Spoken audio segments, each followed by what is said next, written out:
Hello दोस्तों, welcome to UPSC Neev by Unacademy. मेरा नाम है युवराज सिंह शेखावत।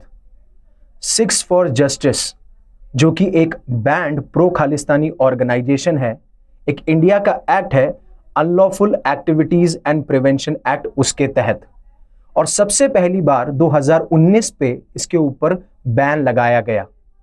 अब ये जो एक्ट है इसे हम एंटी टेरर लॉ भी कहते हैं, जिसमें हम कुछ ऐसे टेररिस्ट या फिर कुछ ऐसे इंडिविजुअल्स और ऑर्गेनाइजेशन को डेजिग्नेट करते हैं एज अ टेररिस्ट और टेररिस्ट ऑर्गेनाइजेशन, जो कि इंडिया के हित के खिलाफ कार्यवाही यानी कि काम कर रहे हों। अब ये जो एसएफजे है, इसको लीड किया जाता है गुरपत वंश सिंह पन्नू, जो कि एक खालिस्तानी लीडर है।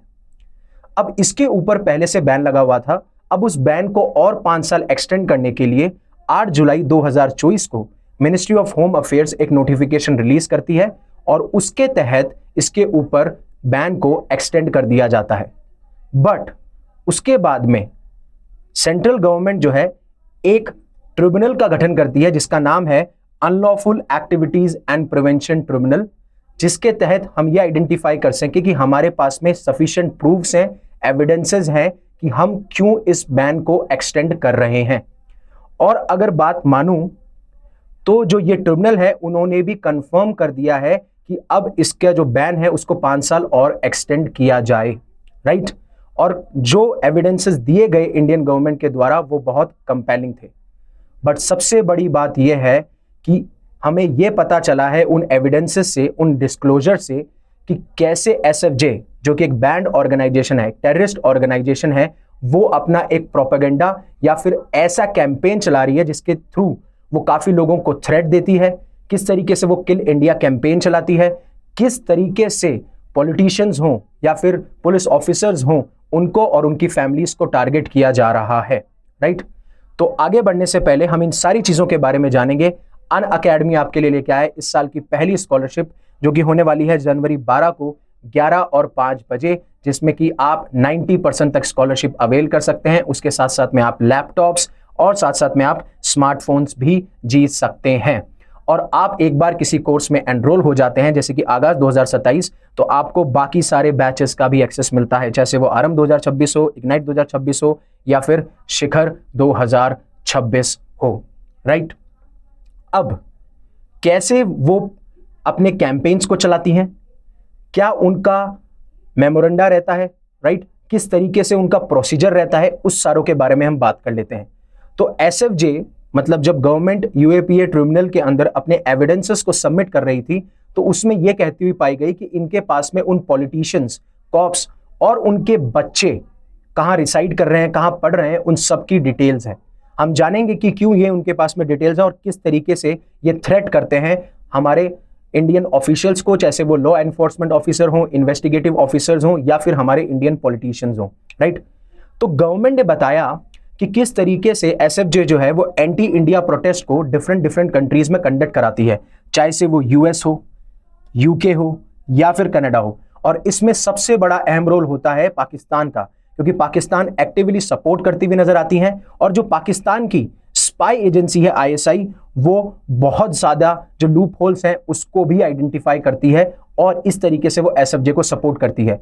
चाहे से आप बात कर सकते हो आपका पाकिस्तानी डायस्पोरा हो, मतलब वो लोग जो कि पैदा पाकिस्तान में हुए बट किसी कारणवश वो माइग्रेट हो जाते हैं different parts of the world में, उन्हें हम पाकिस्तानी डायस्पोरा कहते हैं। और same goes for Kashmiri diaspora, जो लोग कश्मीर में पैदा हुए और उसके बाद में वो दूसरे नेशंस में माइग्रेट हो जाते हैं, हम उन्हें कश्मीरी डायस्पोरा कहते हैं। तो इन लोगों को कहीं ना कहीं एक्सप्लॉइट किया जाता है, राइट। इनके अंदर एंटी इंडिया सेंटिमेंट को डेवलप किया जाता है और ये फिर जो एसएफजे की जो ऑर्गेनाइजेशन है, जो भी एक्टिविटीज ऑर्गेनाइज कराती हैं, उसमें कहीं ना कहीं ये इन्वॉल्वमेंट इनका पाया जाता है। और इनके अगर मैं इवेंट्स की बात करूं तो जैसे जस्टिस रैलीज की, हमें न्याय दिलाइए, जेनोसाइड कॉन्फ्रेंसेस जो 1984 में एंटी सिख राइट्स हुए थे उसको ये जेनोसाइड कहते हैं, तो उसके तहत ये कॉन्फ्रेंसेस कंडक्ट कराते हुए नजर आते हैं। ये फ्रीडम रैलीज की बात करते हैं, क्योंकि अगेन ये ऑर्गेनाइजेशन तो एक खालिस्तानी ग्रुप है जिसकी डिमांड यही है कि हम एक सेपरेट स्टेट बनाएं या फिर सेपरेट होमलैंड बनाएं सिख्स के लिए। तो ये फ्रीडम रैलीज को भी ऑर्गेनाइज करते हैं, जिसका टारगेट होता है कि हम इंडिया को डिफेम करें। साथ साथ में जो भी सिख डायोस्पोरा इन नेशंस में रह रहा है वहां पे एंटी इंडिया सेंटिमेंट्स को डेवलप किया जाए, स्पेशली जैसे कि कनाडा हो गई, यूएसए हो गई, यूके हो गई, ऑस्ट्रेलिया हो गई। और जैसे मैंने पहले बताया कि इसके जो लीडर हैं वो है गुरपतवंत सिंह पन्नू, जिनकी हमेशा से डिमांड रही है एक खालिस्तान की। एडिशनली आप एसएफजे की बात करेंगे तो ये वायलेंस को बहुत बढ़ावा देते हुए नजर आते हैं और ये भड़काते हैं इंडियन फार्मर्स को कि आप आर्म्स उठा लीजिए और जो इंडिया है उसके खिलाफ कुछ ऐसे स्टेप्स लीजिए, कुछ ऐसे वायलेंट स्टेप्स लीजिए जिससे कि जो इंडिया की टेरिटोरियल और सॉवरेनिटी है उसको इफेक्ट पड़े, right, territorial integrity and sovereignty को इफेक्ट पड़े। और ये जो ग्रुप है वो इंडियन मिशंस को भी थ्रेटन करता हुआ नजर आया है, जिससे किसके तहत, किल इंडिया कैंपेन के तहत। और ये जो बड़े बड़े इवेंट्स हैं उनको डिसरप्ट करने की कोशिश की जाती है। स्पेशली अगर एग्जांपल दूं तो क्रिकेट वर्ल्ड कप आप ले सकते हैं। और ऐसा भी पाया गया कि काफी सारे टेररिस्ट, गैंगस्टर्स और इनके साथ में भी साथ साथ कश्मीरी सेपरेटिस्ट के साथ में भी ये ऑर्गेनाइजेशन काम करती है, जिससे कि एंटी इंडिया सेंटिमेंट्स को डेवलप किया जा सके, इंडिया को हर्ट किया जा सके, इंडिया की टेरिटोरियल इंटीग्रिटी और सॉवरेनिटी पर सवाल उठाए जा सके, और आप कह सकते हो कि सेपरेटिस्ट टेंडेंसीज को आग दी जा सके। ये सारी बातें ये करते हुए नजर आते हैं। और इन्होंने जो सिख पर्सनल आर्मी में, राइट, पुलिस में काम कर रहे हैं उनको भी भड़काने की कोशिश कर रही है जिससे कि वो बगावत कर दें इंडिया के खिलाफ। ये सारी चीजें करते हुए नजर आते हैं और इनको सबसे ज्यादा सपोर्ट मिलता है स्पेशली पाकिस्तान से। और आपको पता है कि किस तरीके से पाकिस्तान जो है हमेशा से ऐसे इवेंट्स, ऐसी ऑर्गेनाइजेशन, ऐसे इंडिविजुअल्स का फायदा उठाता हुआ आया है जो इंडिया के खिलाफ कुछ ऐसी एक्टिविटीज और ऐसे इवेंट्स प्लान करते हुए नजर आए हैं। अब ऐसा नहीं है कि ये सिर्फ सिख डायस्पोरा के लोग हैं उन्हीं को एक्सप्लॉइट कर रहे हैं, ये मुस्लिम्स को भी इंसाइट करते हैं, उनको भी भड़काते हैं, तमिल्स को भी, क्रिश्चियंस को भी, जो मणिपुर से आते हैं, क्योंकि आपको पता है कि मणिपुर में हमेशा से सेपरेटिस्ट टेंडेंसीज आपको देखने को मिलती है जो कि कोशिश करते हैं कि हमें सेपरेट होना है इंडिया से। और करंटली इनके ऊपर 104 केसेस हैं, चाहे से वो एनआईए ने लगाए हो डिफरेंट एक्ट्स के तहत, आर्म्स एक्ट 1959 हो, आईटी एक्ट 2000 हो, ये सारे एक्ट्स हमें देखने को मिलते हैं, राइट। तो अब ये जो बैंड खालिस्तानी सेपरेटिस्ट बॉडी है, इन्होंने उन बच्चों के और उन बच्चियों की लिस्ट निकाली जो कि कहीं ना कहीं सन और डॉटर्स हैं इंडियन पॉलिटिशियंस के, इंडियन पुलिस ऑफिसर्स के। और इनका मकसद ये था कि अगर हमारे एक्टिविस्ट, जो कि आप बोल सकते हो जो खालिस्तानी एक्टिविस्ट हैं, अगर उनके ऊपर टॉर्चर किया जाता है, अगर उनके ऊपर अटैक किया जाता है, तो हमारे पास में भी एक लेवरेज होगा जिससे कि हम in Indian politicians, Indian officials, चाहे वो पुलिस पर्सनल हो, उनके बच्चे या बच्चियों पर अटैक कर सकें। ये सारी चीजें हमें देखने को मिलती हैं जो कि एक तरीके से इंटिमिडेटरी टैक्टिक है, यानी कि आपको धमकाना, आपको डराना। और जो इंडियन पॉलिटिशियन है जो कि थ्रेट्स फेस कर रहे हैं, उसमें प्राइम मिनिस्टर नरेंद्र मोदी साहब हैं, उसमें होम मिनिस्टर अमित शाह हैं, पंजाब चीफ मिनिस्टर भगवत मान है, और काफी ऐसे टॉप सिक्योरिटी ऑफिसर्स हैं जिनमें गवर्नमेंट ने जब रिटर्न सबमिशन दिया तो साफ साफ कहा कि ये जो पॉलिटिशियंस हैं ये भी खतरे हैं, ये भी उस रडार में हैं जहां पे एसएफजे जो है इनको टारगेट करना चाहता है। और मैंने आपको बताया कि जैसे वो मिनिस्टर्स हो, चीफ मिनिस्टर्स हो, नेशनल सिक्योरिटी एडवाइजर हो, रॉ चीफ हो, इन सब पे, चाहे वो डिप्लोमेट्स हो, जजेस हो, इन सब पे जो एसएफजे है वो टारगेट बनाना चाहता है, इनको टारगेट बनाना चाहता है। और जो भी इंडियन मिशन चल रहे हैं उनको टारगेट करना, या फिर जो इंडियन डिप्लोमेट्स हैं डिफरेंट कंट्रीज में उनको टारगेट करना। जैसे कि आपने हरदीप सिंह निज्जर की किलिंग में भी देखा होगा कि कनाडा ने एलिगेशंस लगाए थे कि इंडियन गवर्नमेंट के जो एजेंट्स हैं वो इन्वॉल्व हैं, और उसके बाद में हमें आप बोल सकते हो एंटी इंडिया प्रोटेस्ट देखने को मिले थे कनाडा के अंदर भी। और पन्नू ने तो $250,000 जो है वो रिवॉर्ड भी अनाउंस कर रखा है अगर वो general Kuldeep Singh Brar, major general Keshav Pada, brigadier इजरार Khan और कर्नल जसपीर राणा जो कि इन्वॉल्व थे ऑपरेशन ब्लू स्टार में। ऑपरेशन ब्लू स्टार एक हमारी इंडियन आर्म फोर्सेस यानी कि हमारी मिलिट्री फोर्सेस का एक प्रोग्राम था जिसमें कि जो जर्नैल सिंह थे उन्होंने जो अमृतसर टेम्पल है उसको अपना बेस बना रखा था, और वहीं से कहीं ना कहीं वहीं से आग पकड़ी थी खालिस्तान के डिमांड की।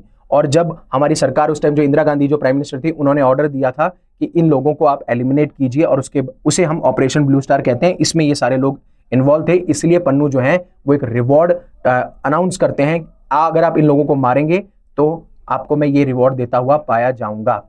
अब जब मैं थ्रेट्स की बात करता हूं, चाहे वो इंडियन डिप्लोमेट्स पे हो या फिर फैमिलीज पे हो, तो गवर्नमेंट ने कुछ ऐसे भी रिपोर्ट सबमिट किए कि जो इंडियन एम्बेसडर्स हैं, इंडियन डिप्लोमेट्स हैं, उनकी फोटोज को वायरल किया जा रहा है और बोला जा रहा है कि they are the killers in UK, they are the killers in USA, they are the killers in Canada.